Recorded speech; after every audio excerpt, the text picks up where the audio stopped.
Check, check. Awesome.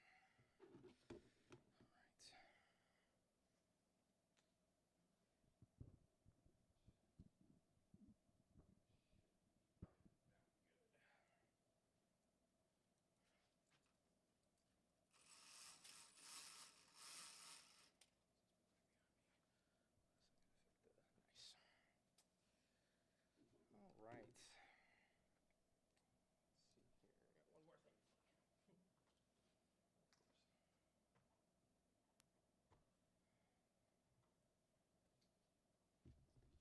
here. I got one more thing. All right. That's about it. Thank you all for your patience in my setup here. I was running a bit late, but we have got the stream going. We are about 2 minutes over time, so we are going to go ahead and get started. All right, so welcome all to the Bloomington Public Library. I know I recognize a couple of you, but not all of you. So for you guys who don't know me and anybody who might be watching on stream, my name is Gene Kroom. I've been with the library here for about a little over 2 years now. I love this job. I love being able to get to do this and teach you guys all about something that I'm really passionate about, which is recording and streaming and just audio and video in general, honestly. I love it all. So if you can't tell, today's program is going to be all about the streaming platform OBS, or not platform, but streaming kind of like mitigator called OBS. OBS stands for Open Broadcaster Software. So essentially what that is telling us is that it is not only broadcasting software, so we can set it up with YouTube or Twitch or TikTok, whatever we like to stream with, but from there, but also that word open is really important. Open typically means open sourced. So that means that OBS is a completely free app to download, and I highly recommend that everybody goes and downloads it. There's a lot of great streaming, apps out there that you can use and set them up with whatever accounts you like to stream with. But personally, I love OBS because not only is it free, it's very easy to download and get set up, but then beyond that, there's an entire huge community behind OBS, not only constantly working on this app and optimizing it, but providing things like guides and all sorts of other things that are really, really helpful. I even have a couple of YouTube channels that I will recommend at the very end of this to help you guys get started and just have some really great information and everything. So let's go ahead and jump right in to OBS. So first of all, kind of like I described, what is OBS? It's a open broadcaster software. Goodness gracious, if I can talk, is a computer program that can take all sorts of different audio and video sources and stream them out to platforms like YouTube, Twitch, Facebook, TikTok, etc. It can also record videos as well. You don't have to set it up just to stream. You can also set it up if you are like me and you like doing a bunch of things beforehand and posting later. You can, set your OBS up to record different video sources, and then from there you can edit and throw things together later if you'd like. All right, so let's actually get into kind of the meat of this. This is kind of the layout of how things are going to go from here until the end. I'm just going to hit something on the screen real quick so our viewers can see what I'm talking about. So starting off, we're going to talk about these 4 different things, the docs, the scenes, the sources, and the controls. And then we're going to go into additional settings, and then later we're going to have a little Q&A where you guys can I can answer any of your guys' questions. So we're going to start off with our docs. What is a doc? So our docs are going to contain different tools that are going to help our stream. Docs can be moved around, so they can be adjusted on the screen to see how they fit, and then finally docs can be hidden or revealed with the top menu bar. And all of that is a bunch of good words that are on the screen, but I always find it most helpful to actually look at some of these things. So I'm going to go ahead and open up OBS right here. And this is typically what you'll be greeted with, especially like in our studios. This is what you'll see when you first open things up. It will probably be in what is called studio mode, which is highlighted right there in the bottom right corner under our controls dock. If you would like to turn that off, you can just tap that, and then it just switches it back to a single screen. I'll kind of explain what studio mode does here in a second when we talk more about our sources, because that's where the studio mode becomes really, really helpful. But in general, you can see all of I usually put all of my docks there at the bottom. We've got scenes, sources, the audio mixer, scene transitions, and then finally our controls like settings, start streaming, start recording, etc. So, like I said, you can actually click on these and pick these up. You can move them anywhere you'd like. You can leave them right there on the screen if you want to. You can just kind of put them off to the side. You can even put them over top of your kind of broadcasting windows here, and then you can just move it back to wherever you'd like later. You can also adjust the different sizes by just holding your cursor right there in the center and going ahead and just clicking and dragging. You can make things larger or smaller. But our docks are just very helpful tools that kind of help. They're just helpful boxes that contain all of the tools that we'll be using. So there are other docks. If we look up here at the top left, kind of next to File, Edit, View, and all that stuff, I can click on Docks up here in the top corner, and it'll pull up a list of other docks that I can use. There's some settings up here like lock docks, full height, reset, all those things. Some of them are kind of self-explanatory, like reset is just going to put everything back to the way that OBS has defaulted. Full height will kind of extend all your docks as large as they will go. I definitely don't use that all the time unless I really, really need it. And then finally, lock docks. If I click on that, I will not be able to pick up or move any of my docks. So that is pretty helpful, like for our studios where I have things kind of set up, and not that I don't want people messing with things, but it's just most helpful that, limiting some options sometimes can be helpful. So I usually lock the docks in our studios, but if you need to unlock them, that's the option. So now that we've kind of taken a look at that, we'll go ahead and break down these different docks and actually talk about what they do here. So the first one I'd like to talk about is scenes. Scenes are very important. These scenes are going to be where our sources appear in OBS. And our sources, as we'll see here in a sec, is anything that we're going to try to record. The scenes that we set up are very helpful because they allow us to switch between different elements very, very quickly. It's actually what I just did just now when I said I had to tap something on the screen. I was switching between two different scenes where I have a full screen of just the camera right here, and then I have another screen where I have the camera in the corner, and then a full screen of what you guys are seeing up here on the screen. So with the docks, or say with the scenes, all I had to do, instead of setting up a whole bunch of new things and trying to route and do all that sort of stuff, all I had to do was just click on a new scene, hit transition, and then we were done. That's it. So just kind of read these. Scenes are how we can create presets that contain everything we want to record. You can set up a scene with different sources, and then you can switch between those scenes and those sources if you would like. And then you can even switch between streams during scenes during a stream or during a recording to change what your viewers are seeing. So once again, good words, but let's see that in action. So you can see right down here, we've got our scenes dock. We're gonna go ahead and extend that out. I'm gonna go ahead and raise that up so we can see everything right here. That's our sources dock, my bad. But this is our scenes dock right here. If I wanted to create a new scene, all I have to do is just click on this little plus sign in the bottom, and it'll pop up with a little window like this. So then I can take this and name it after, I don't know, the video game I'm playing, or the camera that I'm using, or anything else. In our studios here, it's going to be a bit different than what you see on the screen. I have a bunch of scenes already set up with the various cameras that we have in there. We have two main cameras that we use in the recording studios here. We have a Sony ZV-1 vlogging camera, which is definitely a very, very nice camera, and I highly recommend you use it. And then we have just a standard Logitech webcam. Along with that, you can set up all sorts of different sources like we'll see here in a sec.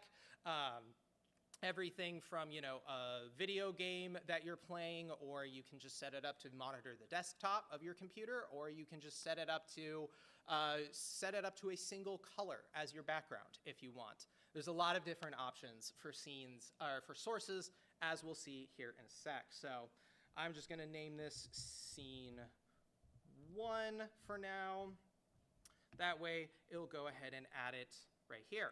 But now I can use these 2 different scenes to switch between different elements. So let's say I had something else up here. I had like a webcam or something, and I had you know, a different camera down here. All I'd have to do to get to that other element is just click on scene 1 and then hit transition up here. But now, this is where I'm going to talk about studio mode. Because obviously, like I said, OBS doesn't always look like this. So if I take it off studio mode, we're going to see that we've taken out that secondary screen that was just present. So from here, anything that appears on this big screen right here is going to be what's sent out to my audience. So whenever people are especially streaming, I always recommend that they turn studio mode on. Because the difference being is that we have this preview window here. This preview window allows us to see changes that we're making to our stream or to our recording before it gets sent out to the audience. And it's a very important thing. It helps our streams look a lot cleaner. It makes it look like we're not just switching between things. It makes it look like a nice professional transition. And even so, if I just go ahead and set up a webcam, we'll just do my face webcam right up here. Let's see, we're going to do a video capture device. Just go ahead and hit OK. It's going to take it a sec, and there we go. So now we can all see me up there on the screen. If I wanted to send that video right there out to my audience, I'm going to go ahead and hit transition, and then boom. Now my audience is seeing my face. And then likewise, if I wanted to end it, I just go ahead and transition back to the blank black screen. There's also a couple of other nice features in this little middle section right here, such as cut, which will just, boom, send things immediately with no fade. There is the fade, which is very similar to transition. It is just going to slowly bring everything down and bring it back up on the source that we are using.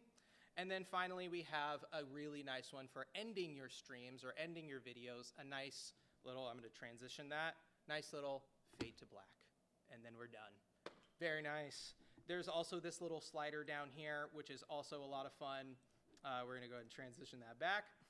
That way, if you want to, you know, if you're controlling a stream for somebody else, let's say you work at, you know, a live venue, or you work at a house of worship or something like that, and you're streaming out a concert or a worship performance or something like that, you can very cleanly fade between different elements at the rate that you would like using that little slider right there.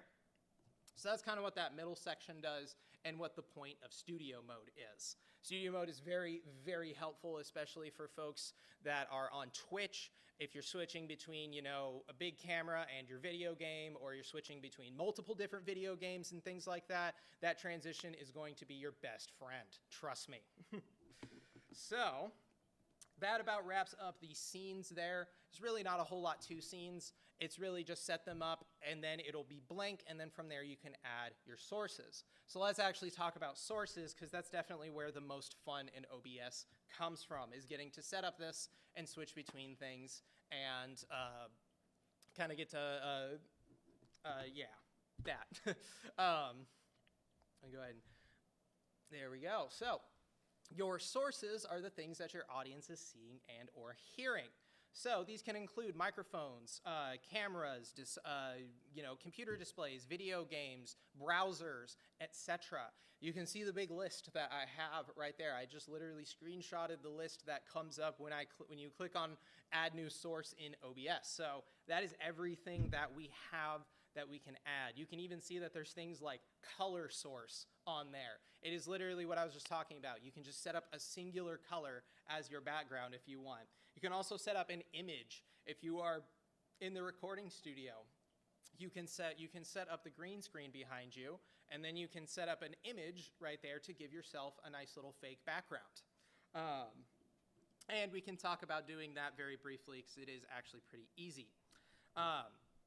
So finally, each source is unique in a way, has a unique way of being set up based on what it is used for. The nice thing about OBS is that no matter what you're setting up, it is going to kind of walk you through each step of getting it set up. So let's actually take a look at that. And we kind of saw me do it with the video capture device. I am actually going to delete this so we can see a bit fuller how to do this. So whenever you go to set up new sources, once again, just like how we set up a new scene, we're going to click this little plus sign in the bottom left corner of our sources box here, and it is going to pull up our list of sources. So the first thing I'm going to get set up is my camera. And for that, I am going to click on Video Capture Device. That is always going to be the long way of saying camera. But it is not exclusive to just cameras. Right now, I'm using what is called a video switcher to take the input from this laptop and send it to the other laptop that I'm streaming from OBS. A video switcher is kind of like what we just saw with the program versus scene. It's just a little bit of an extra control that you can use to switch between different cameras, different sources that you have plugged in, usually with like an HDMI or something like that. You can have video switchers that are, as big as having 2 sources that you can switch between. You can have ones that can switch between like 40 sources. Really depends on how much you're willing to shell out. I will say they're not always the cheapest thing, and they're not always necessary. So, if you are planning on, really building up your streaming and you kind of hit a critical point where you're like, I'm doing too many things and I'm switching between OBS and my video games too much, setting up a video switcher can be very helpful if you want to get different camera angles, different things like that, without having to go into your OBS here. So, back to what we were saying originally, adding this video capture device, you can go ahead and rename it, and I definitely recommend that you name it after the camera that you're using. So for this, I'm going to say webcam. But in our studios, you will go ahead and see a couple that are already set up as, Logitech webcam, Sony ZV-1, just to make it a little bit easier as to what that scene contains. So then from here, we have a screen where we can kind of set some default, where we can kind of set some settings and make sure that everything's going to look well. Honestly, I don't really add or take away a whole lot from this section. I usually just kind of leave things at the defaults. OBS is a very smart program, and usually the defaults are pretty good. If you have some very, very, very specific things in mind, you can definitely go in there. I'd recommend looking at your resolution type. You can set up a custom one, and then it's going to interrupt what we're seeing up there, but from there, you can select a variety of different resolutions to make sure that you're matching up all of your different sources. It is very important to make sure that your resolution that you are streaming from and that you're streaming to are the same. Typically, a YouTube stream will be about, 1920 by 1080. But if you're using a camera that can't get up to that resolution and you set it to that resolution, it's going to look very, very, very grainy, and it's not going to look very nice. And your colors will be off, and it'll just kind of look like a mess. So just make sure that you're double checking the camera that you're using the right resolution there. All of the Sony cameras in the studios use 1920 by 1080. That is pretty standard amongst 4K cameras nowadays. The HD webcams, though, it is usually a bit better to go ahead and put those at about 640 by 360, maybe, I wouldn't really say, maybe 1280 by 720 sometimes, but that resolution is very important. The other thing that is pretty important is FPS. This stands for frames per second, and you do want to make sure that these things also match up. Typically, you can kind of see down there in the very, very bottom right corner that we are set up for 30 frames per second right now. That is also where all of our cameras are set up to. So, and again, if you have a higher frame rate than what you're streaming at, your stream coming from your camera, your stream is going to start to look choppy. It's going to, or sorry, if you're using a higher FPS on your stream than your camera can put out, it's going to start looking very choppy. It's going to look kind of like a stop motion video in a lot of ways, and that's not what we want. We want nice, smooth cameras. So definitely make sure you look at that. Typically, I do look, Match FPS is pretty good at matching that, but if you need to, you can drop this down and go ahead and set it to where you need it to be. All right, so I'm going to kind of skip over a couple of these other ones. Video format, color space, color range are a little bit more advanced, but suffice it to say, video format, if you leave it on any, it will automatically sync up with whatever streaming service you are using. So that's pretty much taken care of for you. Color range, I would just leave it on default most of the time unless you have a really grainy or really weird camera that you're working with and you know that it's going to need some tweaking. You can go ahead and drop this down and you can either set it to limited or full, and that will kind of help sometimes with some of those visual problems. And then finally, the buffering auto detect is pretty nice. It's just going to make sure that your stream is, that your camera settings are outputting to your stream correctly. And if it does need to do what is called adding a little latency, which is just delaying the stream by just a little bit to make sure that things are running smoothly, it'll go ahead and do that for you. So we'll go ahead and hit OK right here. Set up an audio input capture. That is the default that OBS comes with. In our recording studios, though, and the equipment that we use, I have found it to be a little bit more helpful to use what is called an ASIO input capture. ASIO is just basically a different kind of computer language that the computer uses to talk to your audio interface. So, which is, for me, it's right down here. So basically all that is we just go ahead and click on that, and then typically what you'll see in the studio is that we already have two of these set up for the two inputs that our M Audio M-Track Duo can go ahead and set up. The two inputs that our M Audio M-Track Duo has. So I'm going to go ahead and just set up input 1, assuming I'm just doing, a live stream with myself playing Fortnite, and I only really need one microphone for that. The reason I like the ASIO input is that not only is it a slightly more direct path, it's not using the Windows audio drivers or anything, it's just going straight to the audio driver that is synced up with my box down here. But even more so than that, it gives me a little bit more control over things, because you can see over here where I have desktop audio set up. I'll go ahead and extend out the audio mixer. If I would go ahead and look at that, there are two bars that are going to jump around.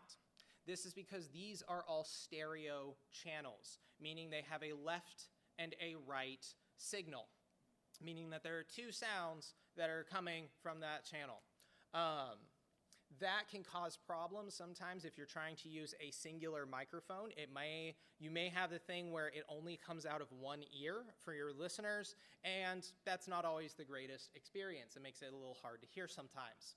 So a way to fix that, we'll talk about a little later when we talk about the audio mixer itself, is just to go ahead and set up the individual M-Track Duo inputs, and then you're not collecting audio from any other source. It's just coming from this one thing.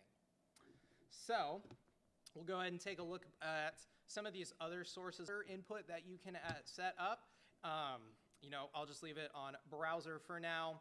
But what you can do is you can go ahead and you can put in a website URL, and then you can use that as a secondary source. This is really helpful for folks, especially like educators who use websites like Canva or Instructure a lot. They can go ahead and get their Canva page set up with OBS, and then just all they have to do to make videos or study guides and stuff like online study guides and stuff like that is just go ahead and pull up OBS, and everything's already synced up to their accounts on their website. So that is that. This is a good time to say if you need to delete anything from your source list, it's very simple. All you have to do is hit this little trash can down here. Underneath sources, next to the plus sign, it's going to make sure that you are sure that you want to delete something. You just hit yes, and it's gone. Pretty easy. Looking at just a couple others of these, like I said, there's this image one right here. We're just going to go ahead and hit OK on that. And then it's going to go ahead and ask you for an image file right there. All you'd have to do is just have like a, PNG or a JPEG file on a flash drive, plug that into the computer, and then when you hit browse right there, it'll pull up File Explorer and you can search for that on your flash drive on the computer. Once you've done that, you can set up a, what we call a, I'll say we'll go ahead and look at this down here. If I right click on this, I can, under my sources, I can click on a different source and right click it, and I have all these different options. Definitely not going to go into all of these. There are some that are very, very helpful. I will go into maybe a couple of them, like transform here. Transform's very helpful. If you've got a camera that's doing this annoying thing where it's mirroring your video, you can go ahead and transform that by hitting which one? You can use these flip horizontal or flip vertical. You can flip horizontal and then it will unmirror that for you. That one, sorry. If you want to be upside down for some reason, you can do flip vertical and then you're upside down. Very fun. Go ahead and undo those. Keep losing it. There we go. Now I'm right side up again. And I can go ahead and right click on this and look at the very bottom two right here, which are filters and properties. Properties is very nice. It's just going to pull up that window that you saw when we created our source. That way we can go back into those settings at any time in case we have something that we went ahead and set up and then all of a sudden it's not working. We can go ahead and troubleshoot it right here, or it just, if we want it to look different, anything like that, we can go ahead and change settings like that. Up next, we've got, up next, we have our filters. And this is what I get asked about a lot because filters are very, very, very fun. There are filters for both audio and video. And if you were here for the Recording Studio Basics, you would, I can go ahead and say this, they operate a lot like audio plugins. All you have to do is go ahead and set one up either under the audio or the effect filters. Obviously, audio video filters is going to be things like your expander, your gain, noise gate. All of these have to do mostly with audio. And then the effect filters down here are going to apply pretty much solely to the cameras and the video. So there's a couple of different ones that we have that are very, very helpful. Sharpen can be really helpful if you've got a nice little dinky webcam like I'm using right now that's very soft and kind of blurry. You can use that to go ahead and make things a lot crisper. In the meantime, that's going to add what we call a lot of digital noise, so that made it a lot, that made it look very grainy. So that is one option. You can also set up a, which one was I going to set up? The color correction can be very helpful. One of the weird things about the webcams in the studio is that they make everything look like a really low budget version of the Matrix. And by that, I mean everything looks really green. Just because of the way that the camera was designed and things like that, it just has this kind of weird green effect on it. So you can kind of go in here, you can set some of these different settings that will kind of lessen the greenness of it. The particular couple that you're going to want are going to be hue shift, and then you can come down here and select different colors that will try and filter out some of those other things that you're seeing. A couple of these others are very helpful. I'll just go ahead and slide them around.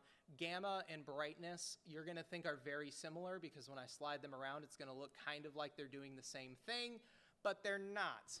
Gamma is more, a better word for it if you're used to, photo editing or video editing would be contrast. They're not exactly the same, but they work kind of similarly.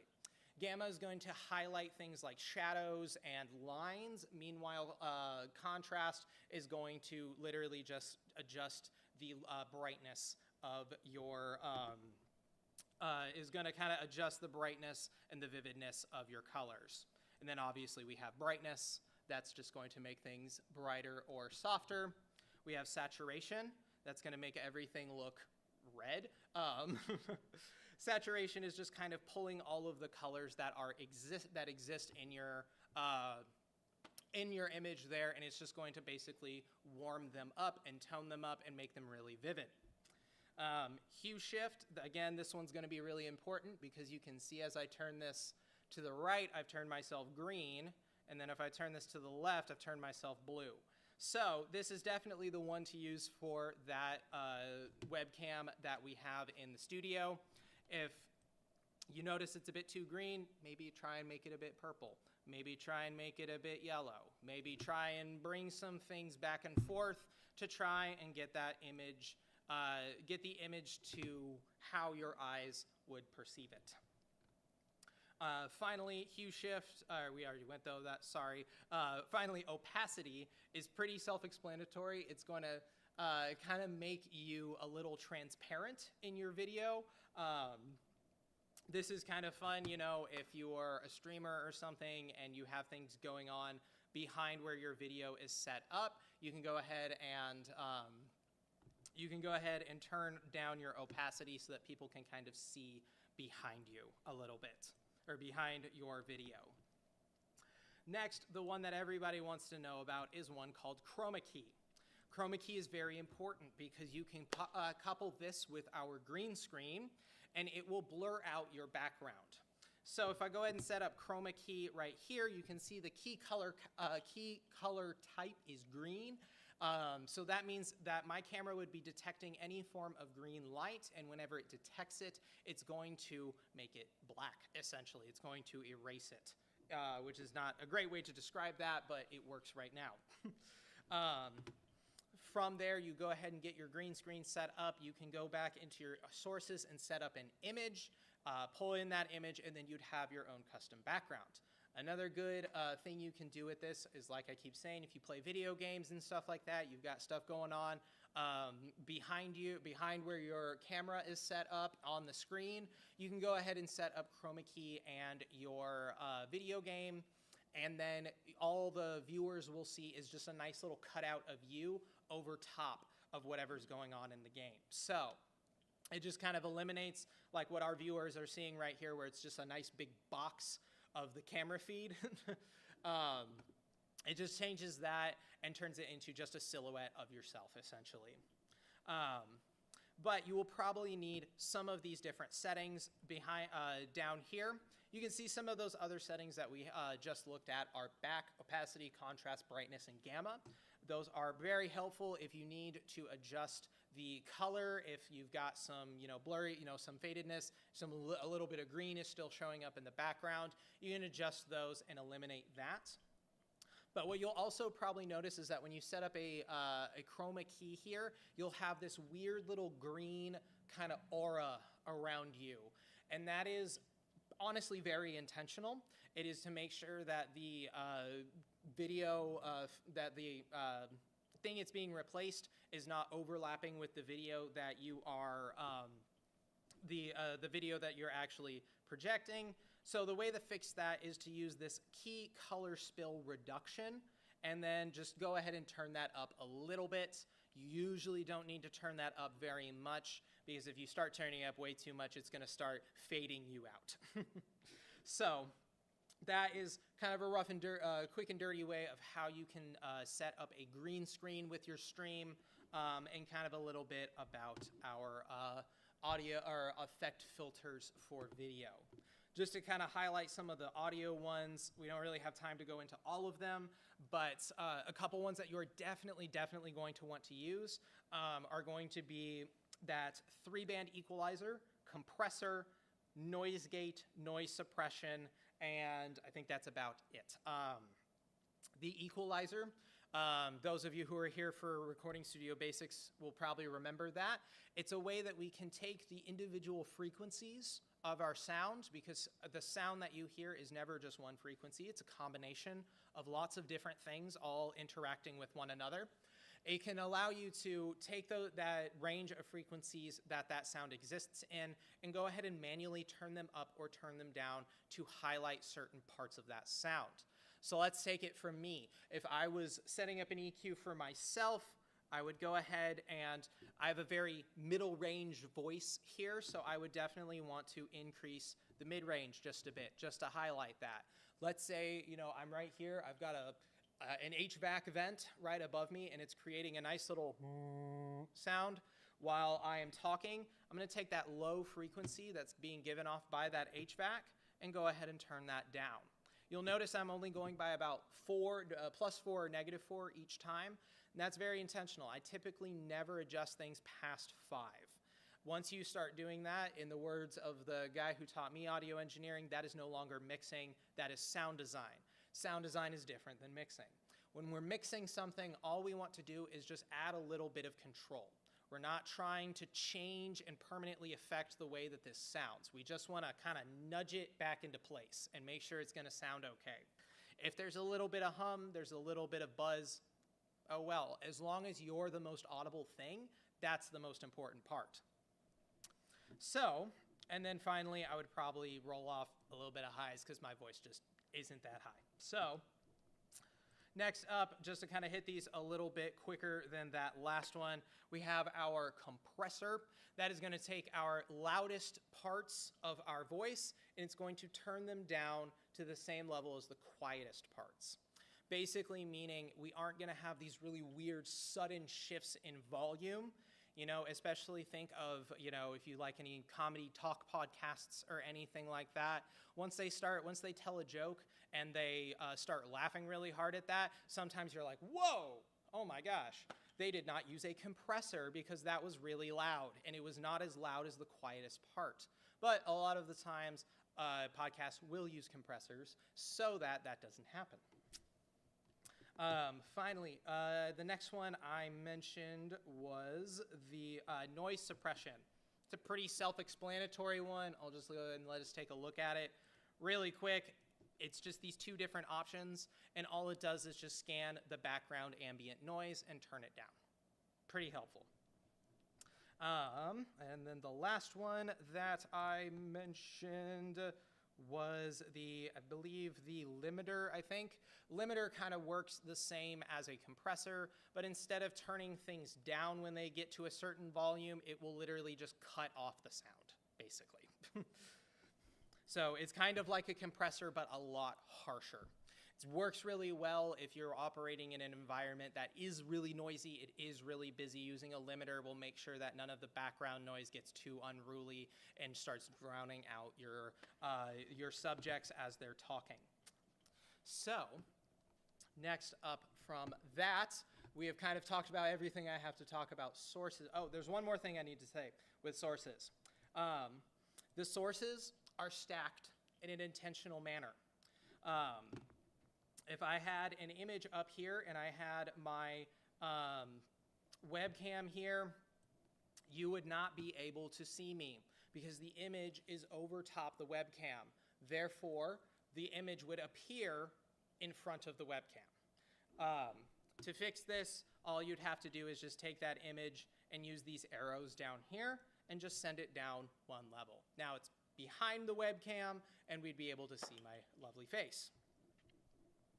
All right, so now that is about all I have to say about using sources. Sources are pretty, obviously kind of the meat and potatoes of OBS, so that is definitely where you will spend the most time, is setting up, especially in the front end, setting up your sources, making sure that they're all looking good, they all sound good, and everything like that. But the nicest thing about it is that once it's set up, you're done. And you can just pull up OBS, all of your settings will be saved, everything you've done will all be right there, and you can just launch right into your stream or launch right into your recording. So here we have the next dock on the list, which is our controls menu. So this is where we are going to stop and start our streams, as exemplified by the start streaming and start recording buttons. Then we also have this thing underneath that called a virtual camera. That virtual camera can be set up with other apps like Zoom or Microsoft Teams to allow you to use your OBS before it gets to that app. This can be really helpful with, like, if you're doing a presentation that's live streamed out for your job, if you are doing something that requires you to have a little bit of control over your video before people see it.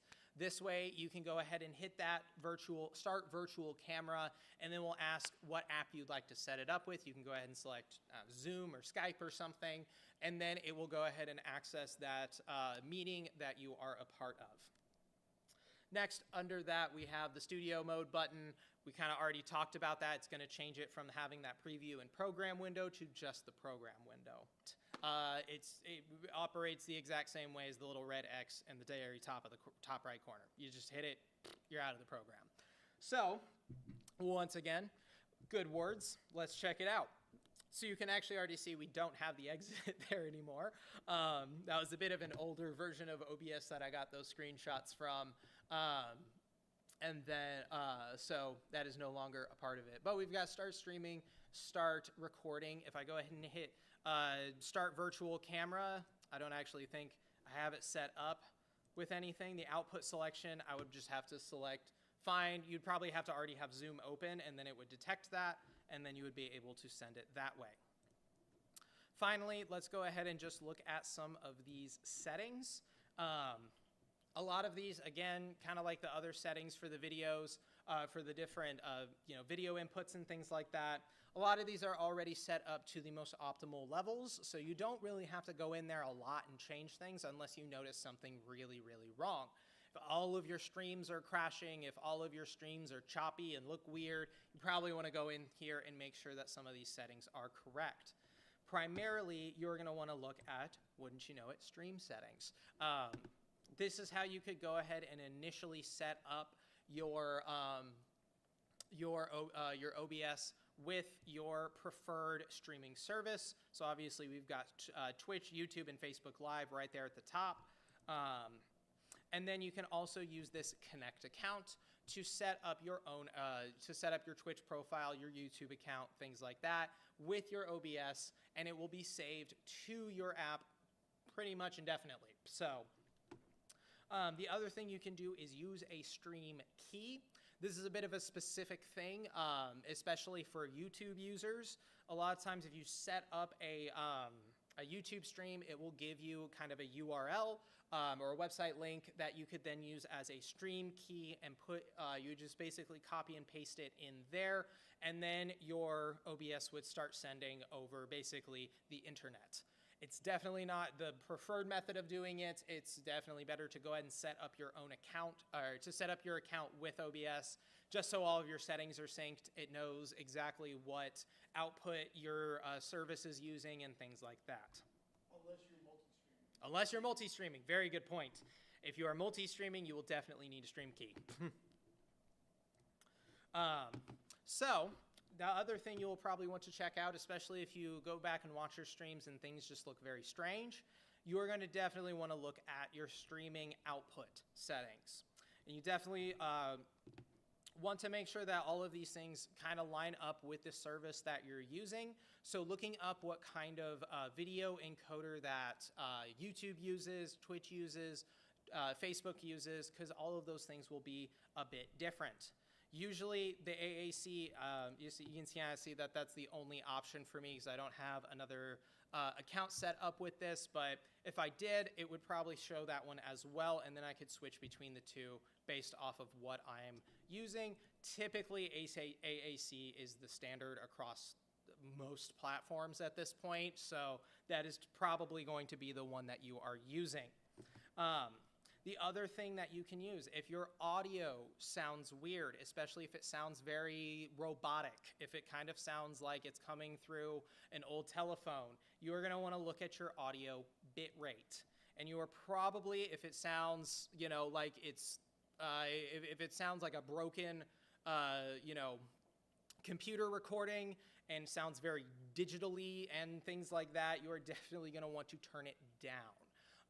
That means that your bit rate that your interface or your computer is using is lower than the bit rate of your stream. And therefore, it's trying to put in information that does not exist, and that's where that kind of sound is coming from. So, and then typically, Video encoder, I typically use software. If you're running a whole lot of different things at once, you might want to switch that to hardware. It's just going to be a bit more of a direct path. It's going to maybe increase that CPU load a little bit, but it will, your streams will probably be a bit stronger, maybe not go down as easily. I'll say typically encoder preset, very fast. It's usually a good way to go. And then down here under recording, we can kind of set some settings for where our videos that we record from OBS end up. So the recording path right there, you can see it says C, users, adult public, and then videos. So that means that this is set up to the videos folder on the main computer hard drive. And that is pretty much default. Whenever you download OBS, it'll just kind of identify that folder on your computer and go ahead and send everything to that videos folder. I usually don't change this, especially in our studios. It just makes our videos that we record a lot easier to find because, yeah, it's in the videos folder. Why wouldn't it be? Finally, this one down here, this recording format can be pretty important depending on what you want to do with your video once it is recorded. So you can see that we have a couple of different settings here. Right now it is set to, I've never been able to pronounce that first word. It's MKV. MKV is a very good video format. It's pretty cross-compatible across most different things, like if you're trying to send videos from your Mac to a guy who's using Windows, MKV is going to probably pull up pretty well. The other things you can do, QuickTime Movie is probably going to be more Windows exclusive. MP4 is going to be completely universal. There is, I'll say MP4, everything can get MP4. And then I definitely probably wouldn't recommend using these fragmented MP4, fragmented MOV files, because that's going to strip a lot of the information of your video file out. And it will help control the size of that video file, make it sure it's not an unruly, like if you've got, a 3-hour stream that you've recorded and you've got like a 6 gigabyte video, which is going to be a lot, you can't just like email that to somebody. That's going to be way too much information for a single email. So using a fragmented version of those files can kind of help sometimes. I would probably run that through like a file converter, though, before I would do a fragmented version. It's going to be kind of the same thing, but I will still have that original copy of the very, very nice version that has all the original information in it. All right. And then from there, the audio and video settings are pretty easy. We'll talk about video first because there's a bit fewer of these. Once again, you want to look at that canvas resolution, and typically you want to match the output and the canvas. Again, if you have a higher output than you have an input, it is going to affect the way that looks. But if you have a lower output than you have input, it'll still probably strip out some information. It may not look perfect, but it won't look nearly as bad as the other way around. All right, and then down here we've got our frames per second. You can go ahead and change that for the entire project right here. And then the audio settings.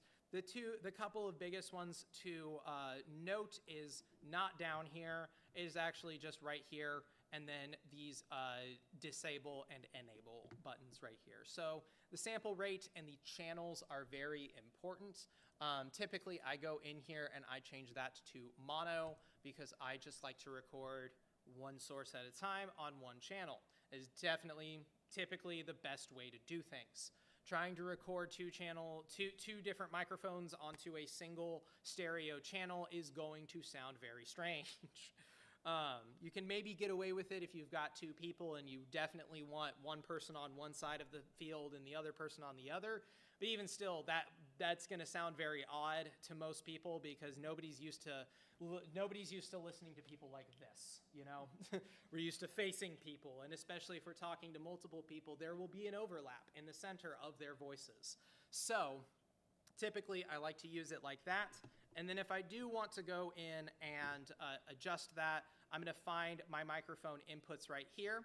and then I'm going to click on these little dots, the three dots next to the input I want to adjust, and I'm going to go to Advanced Audio Properties. So from here we have, I haven't deactivated these, so these are still here, but you can see down here, these are even locked, and I can just go ahead and set those at mono, and then I don't even have to think about it. But then typically, and then if I take that, actually, hold on. I think I not messed it up, but did something. Audio, yeah, channels are on stereo. Okay. I don't know why it's not letting me adjust that much, but that's fine. But then you can usually pull this from left to right to kind of adjust your stereo field right there. Actually kind of bringing that back and looking at that once again. There's a couple of settings I would like to talk on here. Specifically these last two right here, the sync offset and the audio monitoring. One of the most common problems I've noticed with OBS users is that their video, their mouths moving, does not match up with the words that they're saying. Sometimes it's a bit behind, sometimes it's a bit in front. This right here, the sync offset, will help you adjust that. A lot of times, and this is what I do in our studios, I set these to about 220 milliseconds. Now that kind of seems like a lot, but it's really only about 2 seconds. It's just going to help nudge that video track ahead, or I guess nudge that audio track, delay it just a little bit so that it's more in line with your video and it's not looking like you're speaking something and then you're hearing it. So that is about that. And then finally, audio monitoring is typically going to be off whenever you first pull up OBS. And I do recommend that whenever you close it, you go ahead and turn this off, because if you leave on like monitor and output and you try to talk into your microphone when you pull up OBS the next day, you probably won't hear anything because it's still trying to turn off that monitoring path. Monitoring basically means listening back to what we're recording. Excuse me. So this is a very good thing to turn on before you start streaming, just to make sure that that you can hear yourself in the headphones, and therefore your audience will be able to hear you as well. I would definitely, especially if you are streaming, definitely try to go ahead and turn that off before you start streaming, because it may create a feedback loop as you are as you're going about your stream. Because if you're monitoring things and it's listening back and it's also listening to like the computer's audio, it's going to be listening to itself. It's going to be, OBS is going to be listening to OBS. And when OBS listens to itself, it's going to keep doing that in a big circle, and it's going to keep going up and up and up and up and up, and that's where screeching comes from. It is the exact same thing as, I'm sure everybody's been at a concert or a live event of any kind, and you start hearing that high-pitched feedback sound because somebody probably took the microphones and walked in front of the main speakers that were in that venue. Therefore, the speakers were listening to themselves, and therefore it was just going back around, getting amplified, and then turned into a feedback loop. So definitely turn that off. But if you need to monitor only and mute output, this is a good thing to do during a stream. If you need to check a source while things are going and you don't want it to create that feedback loop, you can go ahead and check it by muting the output. It will not, that channel, that input one that I just sent that to, won't be heard by the audience. It will only be heard by you. So it's a good way to check things midstream as opposed to monitor and output if you are trying to get, just your initial levels before you hit that stream or before you hit record. So we're going to go ahead and turn that off, and then we can go ahead and close that out and pull up our settings again, and then talk about the global audio devices right here. So these are all of the devices that we have available. We can go ahead and set up our desktop audio. We can go ahead and set up what device that we would want to use this with, or we can go ahead and disable it if we would like. And once you've disabled it and hit apply down here, we'll hit OK. We've just lost one of our audio sources down here. If we go back, do that one more time with our mic auxiliary audio, which is set to default. We're going to disable that, hit apply, and OK. Now we're just dealing with our two M-Track audio channels right there. That is pretty much, move this out of the way a little bit. This right here is pretty much how all of our studios are set up. It's just got those two inputs just to make things as simple as possible. All right, and then finally under audio, this is really helpful if you don't have a multi-channel audio interface and you need to use multiple different microphones, let's say like across a camera microphone, and then you've got like a blue snowball microphone which connects via USB. You can go ahead and set up all of those different mics on all four of these different channels. That way you have all of the audio coverage that you need. And then to wrap up this, guess we can look at just some general settings right here. I typically don't touch a lot of these. I actually don't really have anything to say about a lot of these. I really don't touch them a lot, period. A lot of these are just really just kind of general user interface settings for OBS, so it's just going to kind of change the way you can interact with the app. Same thing with appearance. This is basically just either turning on light mode or dark mode if you want. Yes, I typically just leave it on the one that it comes with because it looks fine how it is. But if you're at home, you want to spruce up your OBS a little bit, you can kind of go through their pages and see what different settings they recommend. So there is one dock in here that I have not talked about. It's called Scene Transitions. The only reason I haven't talked about it is because it is the same thing that is up here. It's just a little bit helpful if you are using the not studio mode or something like that. You can fade between different elements down here without having to use it up here. Typically though, I do, actually gonna go ahead and take it out for now because I typically don't use that because I use studio mode and I have that transition bar right in the center. And that is about all of the different controls for OBS. Kind of looking at it just to make sure I've hit everything. Under your audio mixer right here, not only do we have our nice little buttons where we can access the devices and everything like that, but we also have these nice sliders. These are our volume sliders. So if we have an element that's maybe too loud or something like that, we can go ahead and turn it down right there if we need to. We also have a mute button as well if we want to just completely end the sound from a specific source. So that about wraps up that. So from here, I am pretty sure, yep, I would say we're just talking about additional settings. These are the nitty-gritty adjustments. These adjustments will be usually centered around bitrate, audio sample rate, resolution, and more. And then every different computer will kind of require different settings. You kind of do need to try things out, try a couple of practice streams that you leave unlisted on YouTube or that you only stream to like 2 of your Twitch friends, just so that they can make sure that like, okay, yeah, no, this looked weird, but I thought that looked really good, and they can kind of give you some notes. And then you can kind of go back in and tweak things as you need to.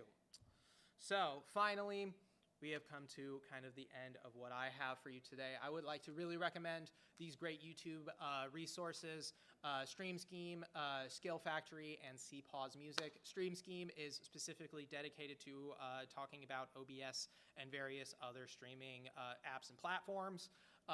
They are, I would say that channel is definitely geared a lot more towards people who stream video games and things like that.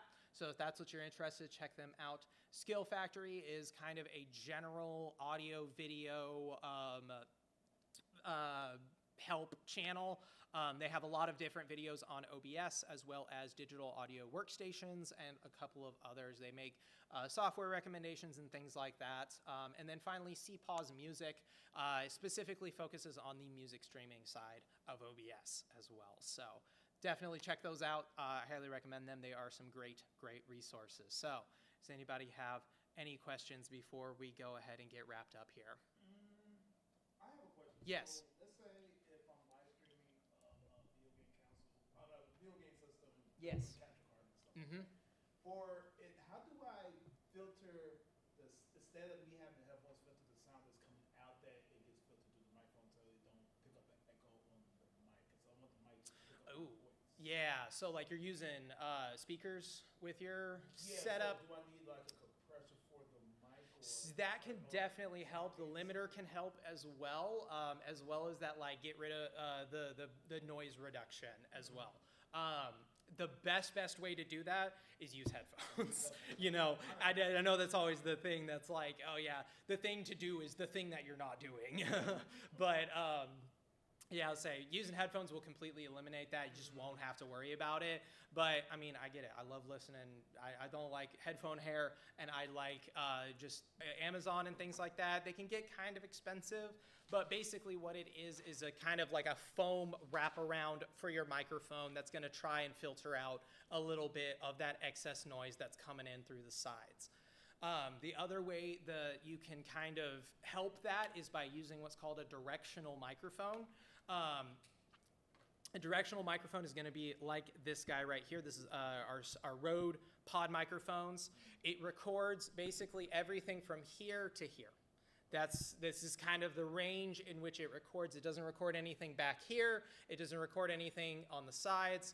It just hits what's happening right in front of it, which is really, really helpful, especially like you were saying, if you've got a bunch of stuff happening, like you got your monitors, your speakers set up behind your microphone, it's going to be really helpful that those aren't getting picked up back here. It'll still pick up a little bit just because sound bounces. You know, it's going to be coming out of your speaker, hitting the wall, hitting the microphone, unfortunately.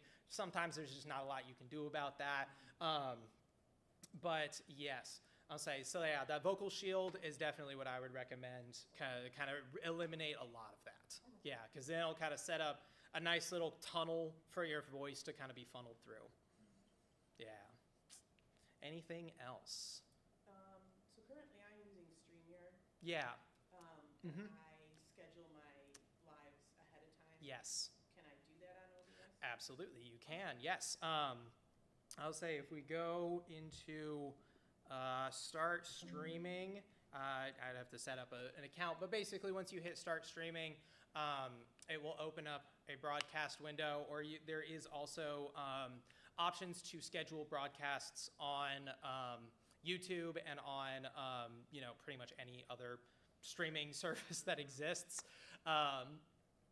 You just go into their, the YouTube Studio or the Facebook Live, and you just hit schedule for later, and then you set the date, and then instead of is probably going to ask you what are you streaming from, and you'll select like streaming device or streaming service. Yeah. Awesome. And then with OBS, so currently I'm using my webcam for face, and then I use my phone for a desktop because I'm doing Yeah. live kind of videos. Yeah. So would I need to plug this directly into my laptop then? That is so a it would be a source? great question. Doing it with a phone might be a little hard.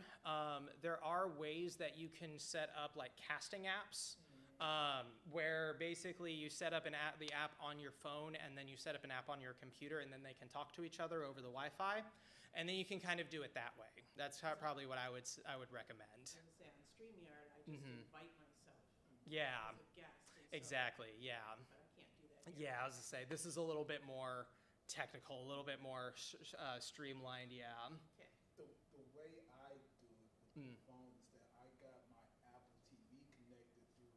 But for Apple TV, you gotta make sure to get a Yeah. HDMI splitter because the protected, copyright protected thing. Yeah. That. Exactly. So I just mirrored my phone to my Apple TV and then play on OBS. Yeah. That's And that's definitely a really good way to do that, for sure. Yeah.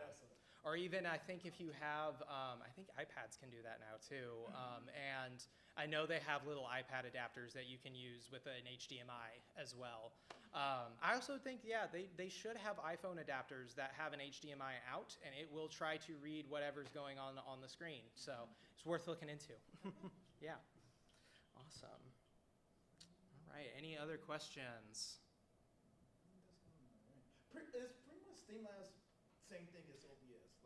I mean, yeah, Streamlabs was originally made actually as a plugin for OBS, just to kind of streamline some things.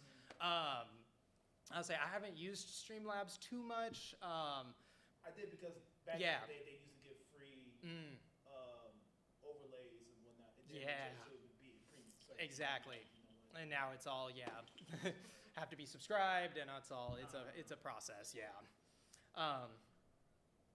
Yes, awesome. All right. All right, well, if that's all the questions, we'll go ahead and dismiss you guys. So you've been a wonderful audience. Thank you so much for coming out to BPL and pulling up to your library, supporting our programs here. Love having you. I love getting able to teach this stuff to you guys. So please come back. I'm usually doing things like this. We also do another one that I've kind of mentioned, the Recording Studio Basics. That one focuses a lot more on the audio side of things, so if that's something that interests you as well, keep your eye out on the calendar for that. I usually do it about every other kind of quarter, so every other 3 months or so. I just did one this last quarter, so probably next time I will do one is like, yeah, you were. Next one I'll probably do will probably be in the fall, I would say. So thank you guys.